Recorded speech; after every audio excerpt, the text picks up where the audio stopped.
Swayam Prabha. Digital India. Educated India.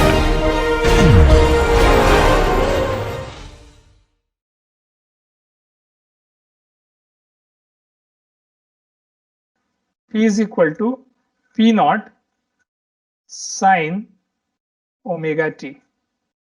Okay, where omega by omega n is given to you as r equal to 0.2. Okay, and P naught is given to you as 100. Okay, do you need anything else? No, I don't think so. So can you use this information and utilize these expressions to find out the response? What I would like you to do is start your MATLAB program and then type in all these variables and then type in the excitation. Okay, and then type in the A, B, C, D and A dash, B dash, C dash and D dash. Okay, in MATLAB there is no dash term, so you'll have to write it as AD, let us say BD and CD and DD, something like that, you know, another set of variables. Okay, and remember zeta I have already given you is 0.05, so just substitute, not substitute, write zeta is equal to 0.05. MATLAB will do this calculation automatically for you. Okay, omega n is known to you, 2 pi by Tn. Okay, what other things are needed? Omega d is also known to you, omega n times 1 minus zeta square. Okay, k is known to you from the time period and the mass. Okay, so what is the relationship between k and the time period and the mass? You can write it as m times omega n square, where omega n is basically this variable. So m omega n square. Okay. Then you can also find out what is the value of other parameters. Now del t I've already told you, assume your dt equal to 0.01. Okay, so take 10 minutes, go through the steps that you have to do, type in all the things, then we are going to go ahead and do this problem. Okay, I'm going to share my screen and then we are going to discuss step by step. Okay, so make sure that in next 10 minutes you go through each and every step that you need to do. So just type in these first variables. Okay, these variables here in your MATLAB window. Okay, and remember, if you don't do it right now, it will take you additional time to do it on your own. Okay, and your doubts won't also be, if you have any doubts, you won't be able to discuss.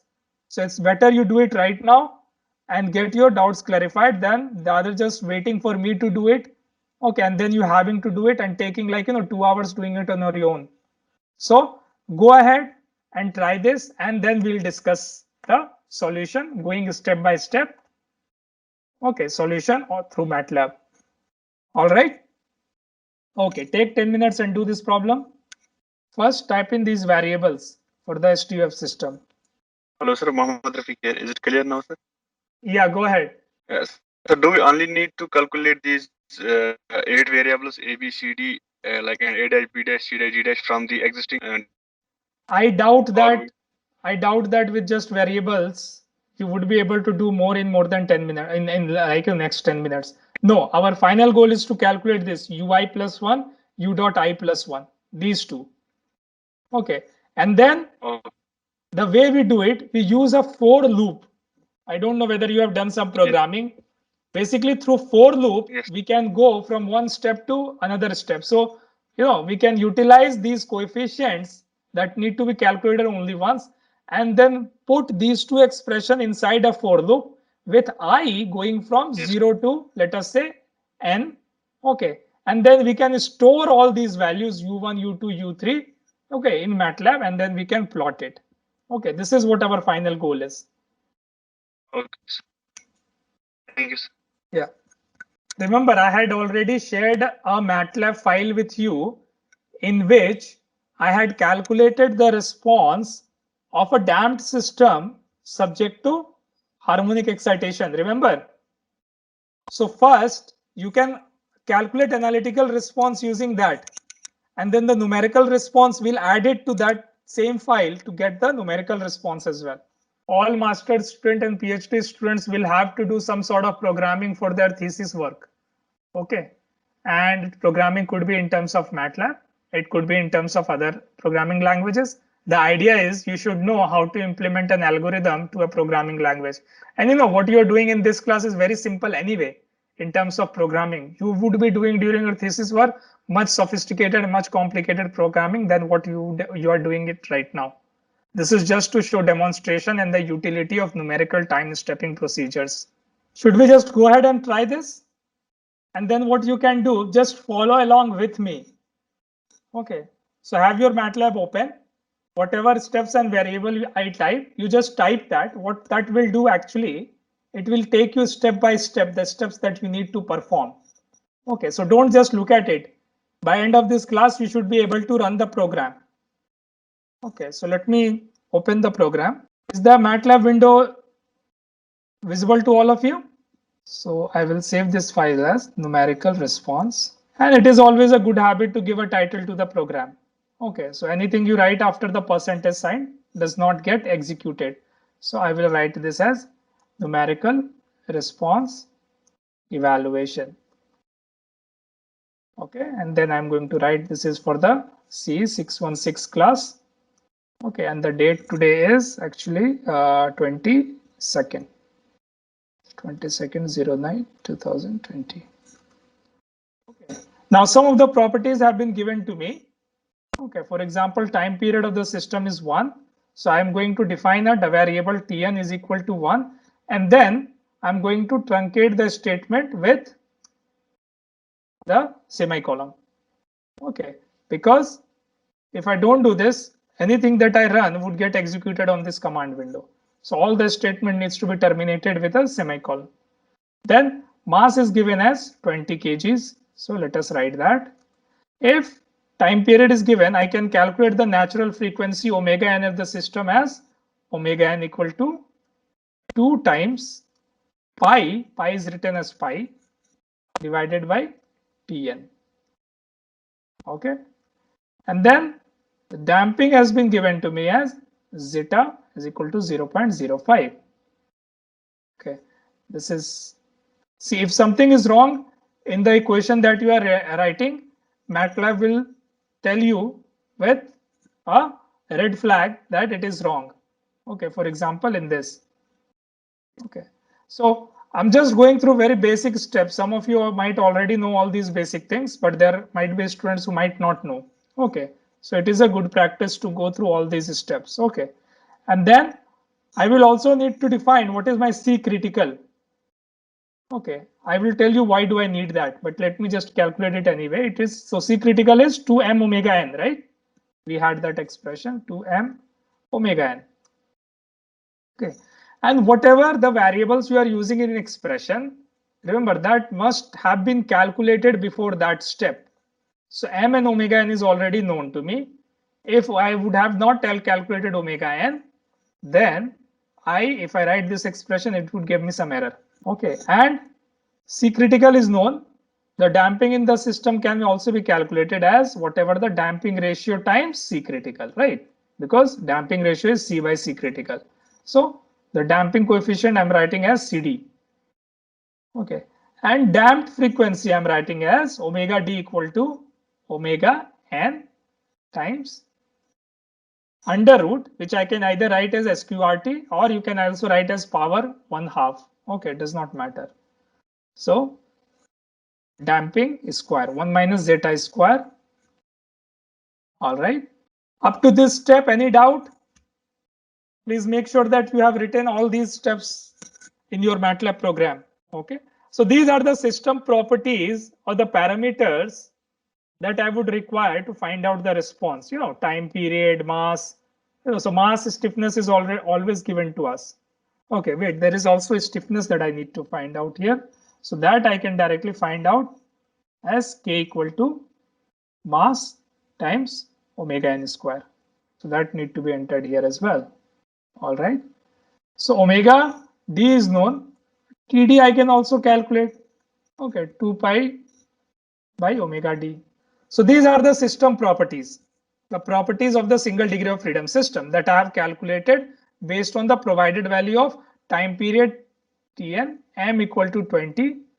And maybe I should write it here. It is always a good idea to write all the values that have been provided us together, and then whatever you calculate after that, like this. So make like a block programming, which is easier to understand. These things, all these things, I'm calculating based on these three values that have been provided to us. Should I make the font bigger or is it visible? I might think that some of you might not see it, right?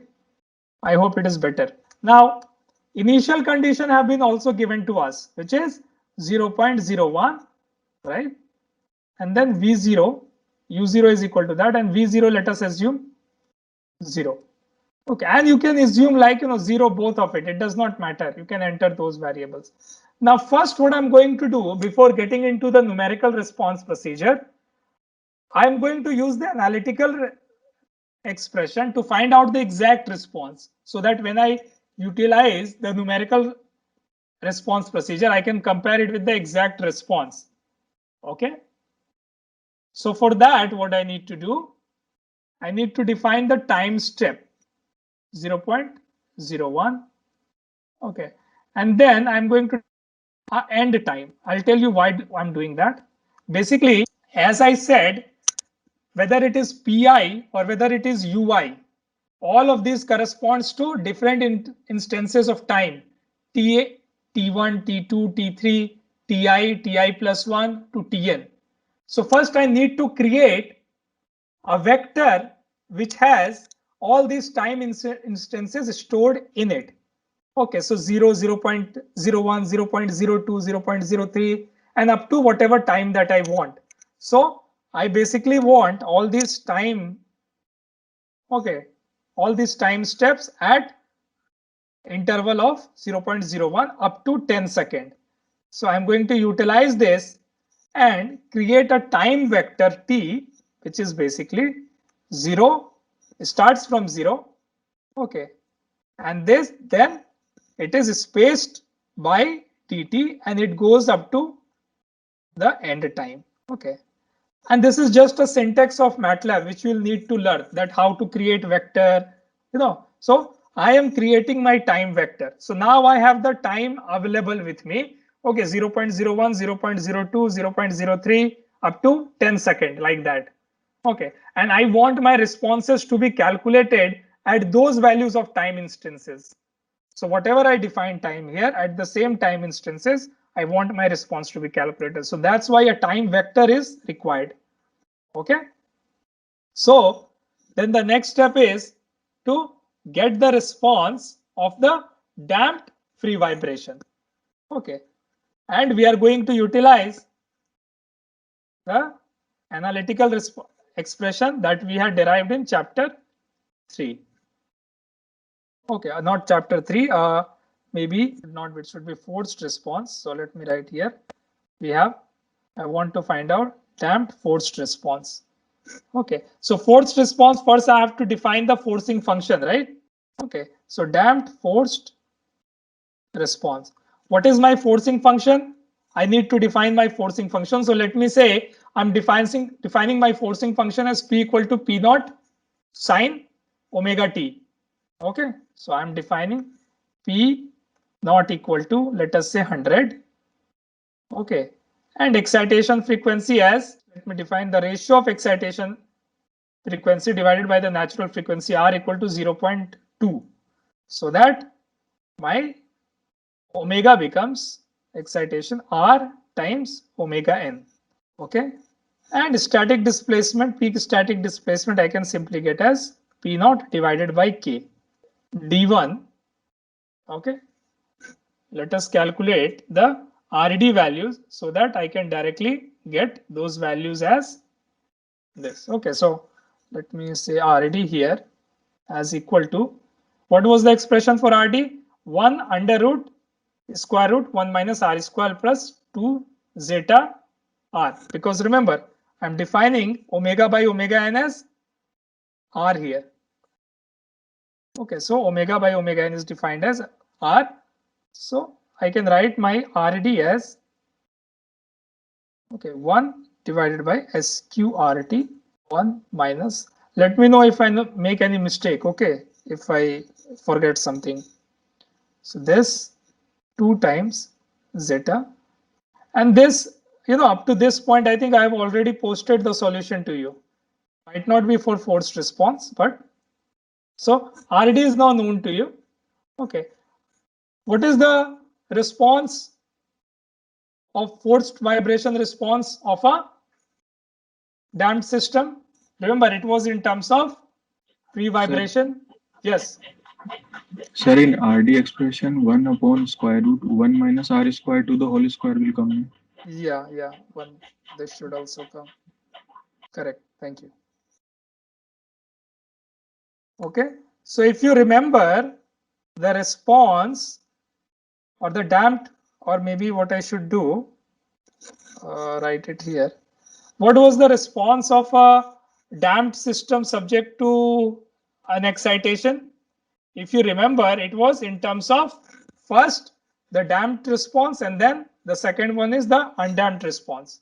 Okay, so it was A cos omega nt, sorry, A cos omega t plus B sin omega t, and then there was e to the power minus zeta term. So that expression basically I'm trying to program here.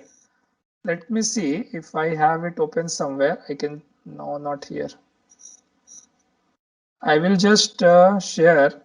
Let us go back to the expression that we had derived. Yes, this was the expression, right? For damped forced vibration, e to the power, if you look at here, okay, if you look at here, this is the expression.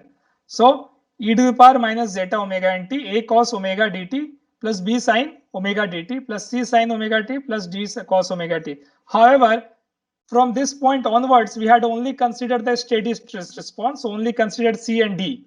But overall response need to be taken into account considering all these. Okay, and I'm going to find out the values of A and B and just substitute in here. Okay, so what I'm going to do, let me open it here. Okay, once the RD is known, okay, and let us first calculate C and D, for which the expression we already know. It is UST 0, okay, times 1 minus R square times RD square. And D, sorry, the D was, remember the expression for C and D was nothing but you have RD terms square and then times 1 minus R square in one term and 2 zeta omega by omega n in the others. Okay, so the D would be UST 0, okay, times minus 2 zeta, okay, R times again RD square.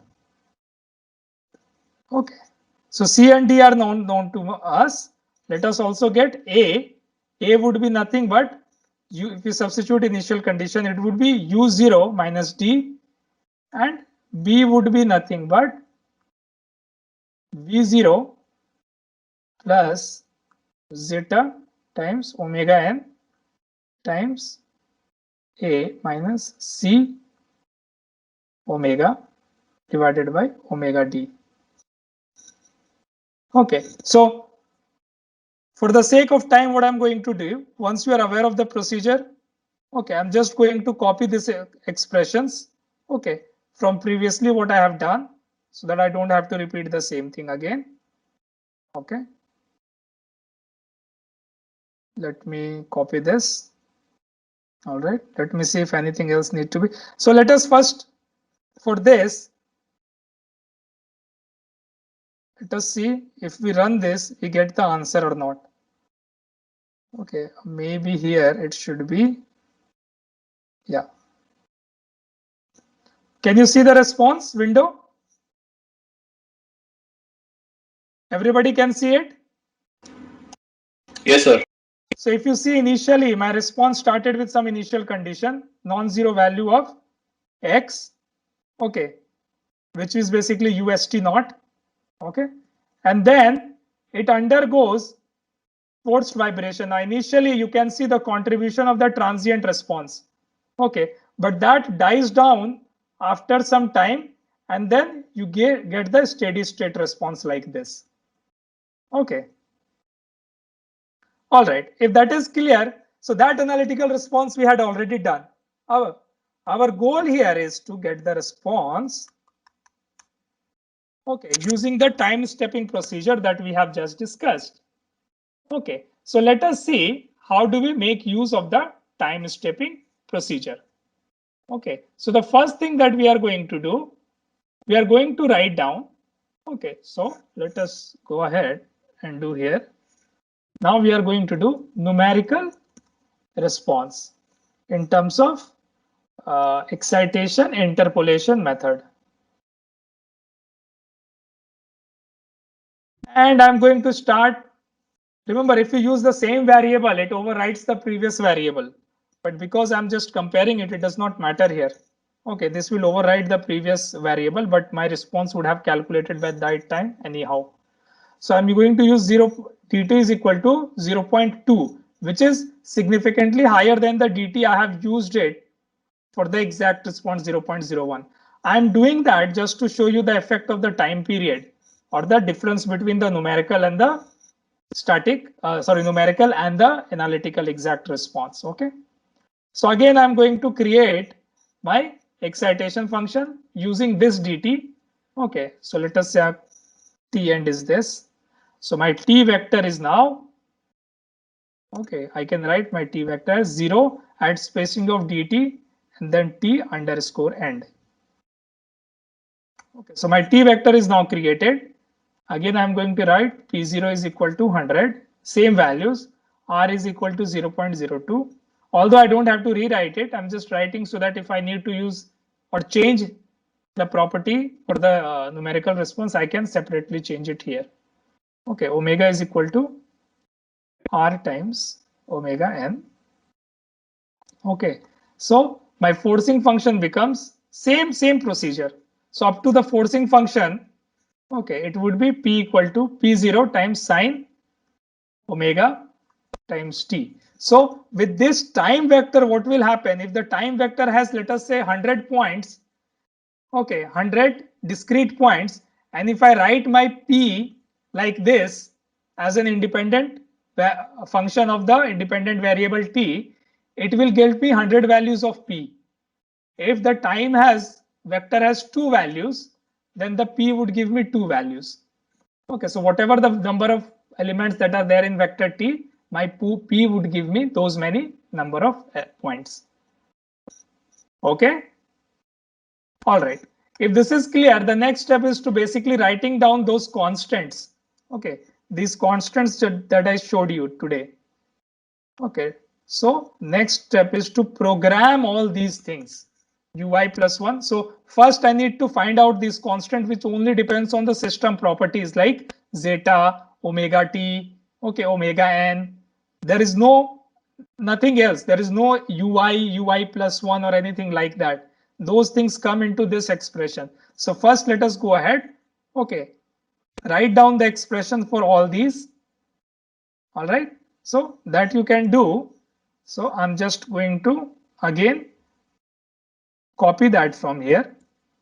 Okay, so what I'm going to do, I've just written down these expressions. Okay, remember, it might seem like, difficult that you have to write this expression, but remember, you'll have to do that only once.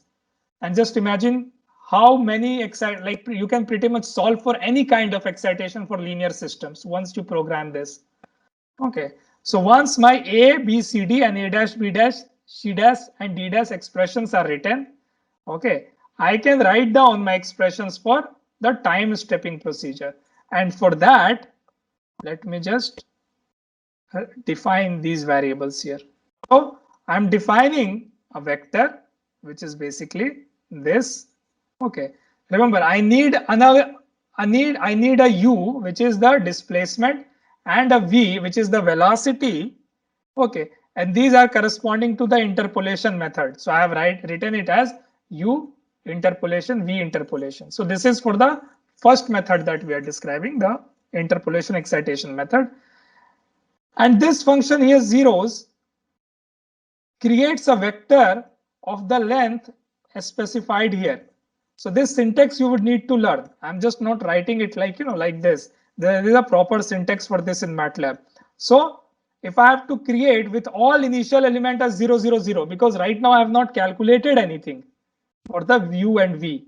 So I'm created a null vector which has all its elements 0, okay, with the length specified by the length of the time vector, because I want, or it's not that I want, I can only calculate the value of U at which the time steps have been specified. So if the 10 time steps have been specified, I'm going to find out the length of the vector T and then say that my U and V would be vector which would have the same length specified by this. Okay. And as you know, the initial element, the element 1 of both these vector would be the initial condition at t equal to 0. So whatever the u0 I have assumed, I'm going to substitute it here. So now I have a vector initially for which all the elements were 0 because I have not calculated yet anything, but initial conditions are given. So now the first elements of these vectors have become u0 and v0. Now we are going to write down a for loop. Okay, so now we are going to write down a for loop like this. What does a for loop does?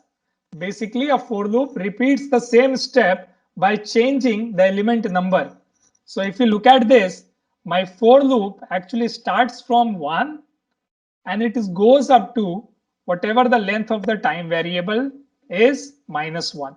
So it goes from, let us say if the length of the time variable is 10, if there are 10 elements in the time variable or the time vector, it would go from 1 to 9. Okay.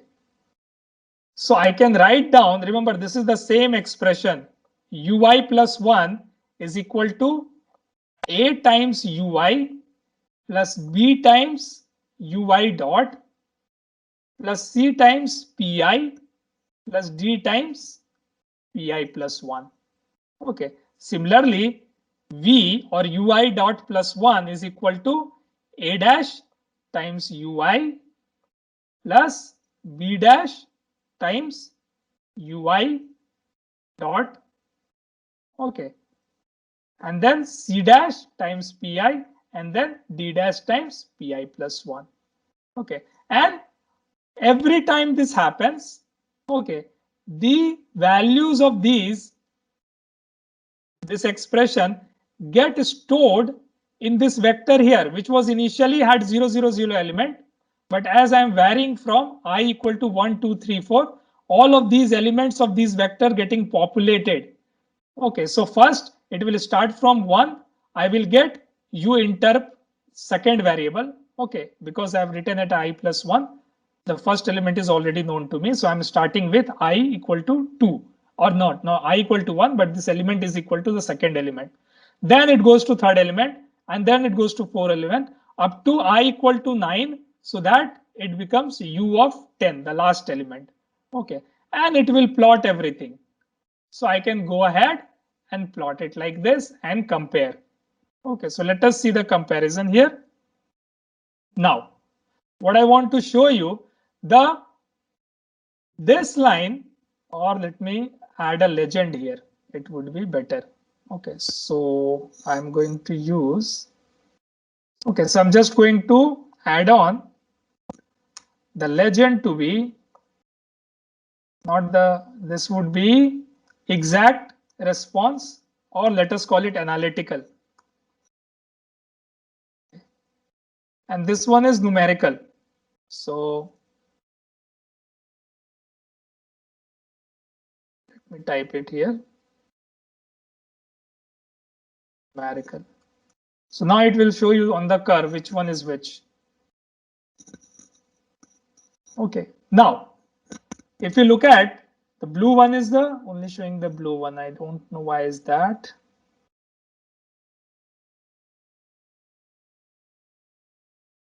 Yeah, maybe I should just write it here. So I will use it as this one as analytical. Okay. Yeah, now it's better. Okay, so let us look at this, and especially what I want you to do, focus here. Okay, so let me zoom it, that part. Okay, so if you look at here, this part here, what do you see? The exact response is actually, okay.